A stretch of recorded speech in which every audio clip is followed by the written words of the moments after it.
Okay, here's a really good one. Let's compare until now and so far. These are extremely similar, but they communicate very different things. Until now refers to an action or a condition or a status that was continuing until something stopped it or interrupted it or changed it in some way. So you might hear this a lot in like adventure or action movie trailers. There'll be a big voiceover that says something like, "The world was a dangerous place until now," which sounds kind of like the hero of the story comes in to save the day or something like that. So this expresses that one action continued for a certain period and then stopped or changed in some way. So far, on the other hand, refers to an action or a condition that continued and then at the point of reporting was a certain way, and that action is then expected to continue. So you might use this at work or at school when you need to give a status update, a project update, something like that. You might use it at home as well. If you walk into the kitchen and you ask somebody who's making food there, like, how's it going there? It looks pretty good. They might say, well, I prepared all the vegetables and it seems like it's going good so far, but I still have a lot to do. So that sounds like you are still doing other things. You have other things that you still need to do, and up until this point, it seems pretty good, but you don't know for sure that it's all gonna be okay.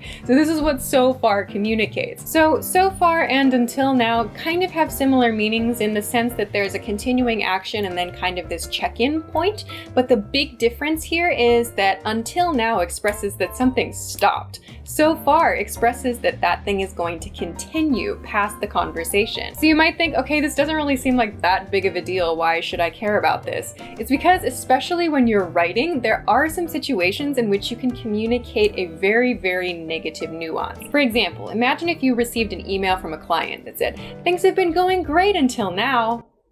Uh-oh, it sounds like the condition has been good until now. Something happened and now your client is unhappy and you don't know why. On the other hand, if your client wrote, "Things have been going great so far," it sounds like things have been going great at this moment of reporting, things are still great, and they expect them to continue to be great. So this is a really, really important one to know the difference between, because you might unwittingly give someone the wrong impression about your opinion or your feelings in a situation. So please keep in mind that until now and so far, while they do communicate very similar things, can have very, very different impacts, especially in your writing. If you've been making errors with this, you can think of it in this way.